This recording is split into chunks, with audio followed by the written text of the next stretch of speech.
Olá pessoal, mais um vídeo no canal Vene Casagrande, vídeo com informações do Flamengo, e o Flamengo já teve a sua primeira vitória nos bastidores, envolvendo duelo com o Vasco da Gama. Vou dar um spoilerzinho para vocês, envolve o horário do clássico, horário esse que foi tão criticado no Fla-Flu, 4h30 da tarde, e a gente vai contar para vocês que vitória foi essa que o Flamengo teve nos bastidores. Atualização sobre Lohan, essa novela se arrastando, mas está muito próximo do capítulo final e é com a venda para o CSKA. A gente vai contar para vocês aqui qual é a atualização. Tem também a empresa que é responsável pelo gramado do Maracanã, justificando as críticas que recebeu após o Fla-Flu. Deixa eu ver o que mais tem. Muita gente me questionando, o Flamengo vai contratar ainda nessa janela de transferência? Vou contar para vocês também. E tem também sobre o treinador do Sub-20, o treinador português Nuno Campos. Ele vai chegar com auxiliar e a gente vai contar para vocês que auxiliar é esse. Nossa, tem muita coisa no vídeo de agora. Não deixe de se inscrever no canal, ativa a notificação, compartilhe o vídeo com os amigos, com as amigas. Vamos dar moral no canal Vene Casagrande para a gente chegar àquela importante meta estabelecida para a temporada 2025. Estamos próximos e com a ajuda de vocês, com certeza a gente vai conseguir bater esse número o quanto antes. Vamos para as informações, galera. Anota na agenda aí, tá? A Conmebol divulgou a data do sorteio da fase de grupos da Libertadores. Vai ser no dia 17 de março, cai numa segunda-feira, tá bom? 17 de março a gente vai saber aí quais são os grupos da fase de grupo da Libertadores. Lembrando que dos times brasileiros já tem Botafogo, Palmeiras, Flamengo, Internacional, São Paulo e Fortaleza confirmados na fase de grupos. Corinthians e Bahia estão naquela fase de mata-mata, que é pré-Libertadores, que a gente chama, né, para vocês entenderem, mas eu não gosto de falar pré-Libertadores porque essa fase mata-mata já é Libertadores.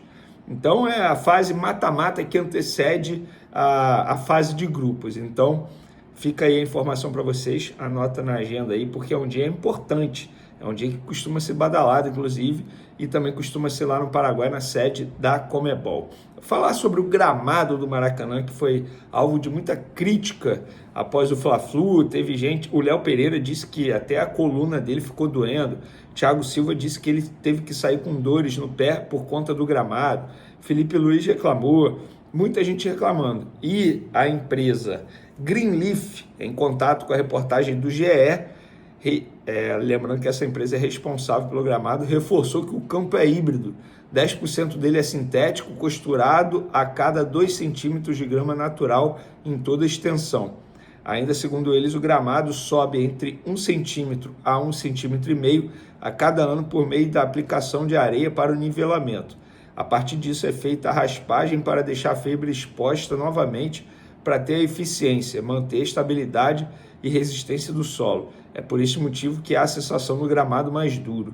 Além disso, a empresa afirma que o gramado híbrido já é mais duro do que o natural. Para o jogador não ter essa sensação, é feito o processo chamado de descompactação no campo com uma frequência maior.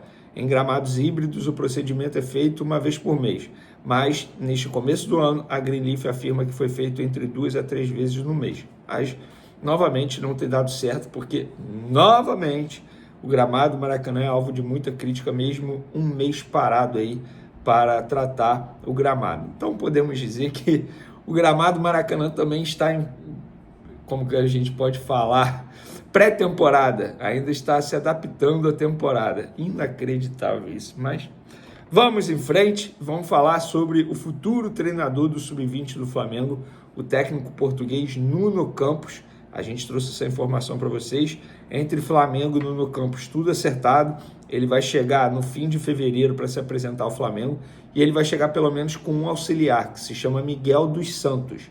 E muita gente me questionando, confesso para vocês que eu não lembro se eu já expliquei isso, mas para a audiência rotativa eu vou explicar novamente. Por que ele só vem no fim de fevereiro? Isso foi uma estratégia do Flamengo, foi de propósito, porque o Flamengo achava que se ele começasse a trajetória dele aqui no Sub-20 do Flamengo, já pegando uma Libertadores Sub-20, poderia pôr em risco, digamos assim, o começo da trajetória dele aqui no Flamengo. Então, em outras palavras, para não queimá-lo, porque é assim que a gente fala na gíria do futebol, para não queimá-lo, a diretoria do Flamengo optou por manter o Cléber dos Santos na briga pelo Libertadores Sub-20, e aí o Nuno Campos assume após a Libertadores Sub-20. Muita gente da imprensa de Portugal me procurou dizendo que esse profissional é muito bem avaliado, mas que não tem, isso é apuração, não tem nada a ver com uma futura saída do Felipe Luiz para poder substituir o Felipe, não tem nada a ver mesmo. O Flamengo quer esse profissional para o Sub-20 mesmo, entende que ele pode fazer um trabalho, uma metodologia interessante junto com o Felipe Luiz, nesse trabalho conjunto, elenco profissional e Sub-20. Galera, teve também um comunicado oficial do Flamengo. O Flamengo informou que para a partida dessa quarta-feira, dia 12 de fevereiro, contra o Botafogo, não haverá venda de ingressos nas bilheterias do Maracanã nos dias de jogo. Os ingressos poderão ser adquiridos de forma online, permanecendo disponíveis até o intervalo da partida ou em pontos de venda físicos, com acesso por reconhecimento facial. Os pontos de venda estão lá no site oficial do Flamengo, tá? Mas fica aí essa informação para vocês. E por falar em informação, o José Boto, ele deu uma interessante entrevista à CNN. Ele falou sobre vários assuntos, peguei aqui 2 declarações dele que me chamaram a atenção. A primeira foi o seguinte, abre aspas, não sou a pessoa indicada para falar da situação financeira, não é minha área, mas o problema é de fluxo de caixa. Para não chegarmos numa situação de salários em atraso, estamos nesse momento em uma contenção que também se deve por termos analisado o elenco. Gente, com outras palavras, o Flamengo não vai contratar mais nessa janela de transferência. Muita gente me pergunta isso nas redes sociais. Engraçado, né, cara? O torcedor, muitos, parece que torce muito mais por contratação do que título. É muito engraçado isso. O cara fica numa ansiedade por contratação, mesmo vendo o elenco do Flamengo como é. O elenco do Flamengo não precisa fazer nada urgente. É um ajuste aqui e outro lá. O Flamengo fez esses ajustes. Tentou a contratação do Vitão da mesma maneira que tentou para o Danilo, e o Danilo conseguiu para o setor defensivo, mas o Flamengo hoje, para o primeiro semestre, tem jogadores de alto nível no setor defensivo que podem se destacar. O João Vitor, zagueiro muito bom, muito bem avaliado. O Cleiton, que embora tenha contrato até dezembro e não quer renovar, pelo menos os representantes falaram isso ao Flamengo, também tem muita bola. E eu não sou a favor de afastar o Cleiton, igual muita gente falou. Então afasta. Não! Utiliza o jogador até dezembro, depois ele vai embora. Aí vida que segue. Ele tem contrato, O Flamengo paga o salário dele em dia, tem que utilizá-lo. Então, essa parte da entrevista aqui do Boto à CNN, para mim, ele deixa isso muito claro, e isso é informação. O Flamengo não vai contratar mais nessa janela de transferência, a não ser que apareça uma oportunidade de negócio. O que é oportunidade de negócio? Jogador, entre aspas, livre, que não vai precisar pagar por transferência, como foi com o Danilo. Beleza, negociou salário, negociou luva, beleza, mas não pagou um alto valor para poder trazer esse jogador. E é isso, com outras palavras é isso. Outra parte que eu achei aqui, meus resultados vão ser em dezembro, não em janeiro. Prefiro ser o campeão real do que o campeão da pré-temporada. Ai, palmas para José Boto, um tapa na cara sem luva daqueles que criticam o Flamengo pelo Flamengo estar poupando, girando elenco no Carioca. Gente, o Carioca não vale de nada, essa é a grande verdade, não vale de nada. E, inclusive, grande parte do público já está percebendo isso. O Fluminense está mal. Vocês estão vendo aí a torcida do Fluminense pedindo a saída do Mano Menezes? Tudo bem, ele está pressionado para melhorar o desempenho. É melhorar o desempenho, não é nem resultado. O Botafogo está mal. A torcida está preocupada? Não. Se o Vasco não se classificar para a semifinal da Taça Guanabara, vocês acham que a torcida vai fazer protesto na porta do CT? Duvido. Vocês acham que o Vasco vai demitir o Carille? Duvido. Se o Flamengo não for campeão carioca, vai demitir o Felipe Luiz por conta disso? Não tem que demitir. O foco tem que ser início do Campeonato Brasileiro e ter um bom desempenho no Super Mundial para ganhar uma visibilidade. Nem digo ganhar o Super Mundial porque a gente sabe que é praticamente impossível. Mas tá certo o Flamengo, tá? E falar nisso, o Flamengo teve uma importante vitória nos bastidores. O Flamengo divulgou a seguinte nota: Baseado em relatos dos jogadores e profissionais da comissão técnica, o Clube de Regatas do Flamengo enviou, na manhã dessa segunda-feira, uma solicitação à FERJ e aos detentores de direitos de transmissão do Campeonato Carioca acerca da programação dos jogos. O pedido foi para que reavaliasse o horário das 4h30 da tarde, visto que o calor excessivo durante o verão no Rio de Janeiro tem impactado direto na performance e saúde dos atletas. E aí eles divulgaram também um vídeo com entrevistas, José Boto falando, profissionais falando do Flamengo. Beleza. O tempo passou, vi muita gente sendo contra, tá? Inclusive torcedores do Vasco da Gama.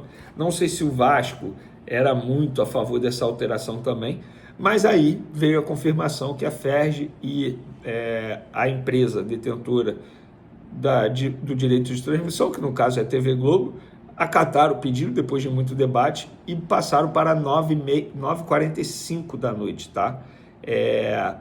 Muita gente falando, pô, era 4h30, passaram para 9h45. Gente, na boa, para mim não é o melhor dos horários, até porque eu trabalho pós-jogo. Para mim é horrível, vou ser sincero. Mas pelo produto, pela qualidade do produto, eu não tenho certeza que o futebol vai ser melhor jogado às 9h45 da noite. Poderiam ter colocado 7 da noite, poderiam ter colocado 8 ou até mesmo 9. Poderiam, concordo. Mas entre 4h30 e 9h45, eu prefiro 1000 vezes 9h45 como torcedor, para apreciar o espetáculo e o clássico. Como jornalista, para mim, foi péssimo. Eu vou parar de trabalhar, sei lá, 2 horas da manhã. Mas, enfim, faz parte. Mas como torcedor, pelo produto, eu acho que o 9h45 foi melhor e eu considero uma grande vitória do Flamengo nos bastidores após essa mudança de horário entre Flamengo e Vasco da Gama, jogo que seria 4h30 da tarde, vai ser agora 9h45. Para finalizarmos o nosso vídeo, inclusive, é até engraçado porque essa novela, Lohan, também está perto de ser finalizada e com um capítulo feliz para todo mundo. Para o Flamengo, que quer vender o Lohan, para o Lohan, que quer ir para o CSK e, obviamente, para o CSK, que quer contratar o Lohan e vai contratar por 8 milhões de euros. Na manhã dessa terça-feira, os representantes do CSK, que chegaram hoje, segunda, ao Rio de Janeiro, vão se reunir com o Flamengo e sacramentar toda a situação, todo esse imbróglio aí, envolvendo a forma de pagamento, e não é a forma se é à vista, parcelado, porque isso aí já está definido, serão parcelas até o fim de 2025. Mas é a forma, literalmente, de qual banco vai sair, questão de tributo, enfim, os departamentos jurídicos estão resolvendo isso. Os representantes do CSK vieram, entre aspas, buscar o Lohan. Eles primeiro fecharam a contratação do Alejandro, junto ao Red Bull Bragantino, lá em São Paulo, e agora chegaram ao Rio de Janeiro para comprar o Lohan junto ao Flamengo. Beleza, galera? Espero que vocês tenham gostado do vídeo. Uma ótima semana para todos vocês. Beijo, forte abraço. Fui!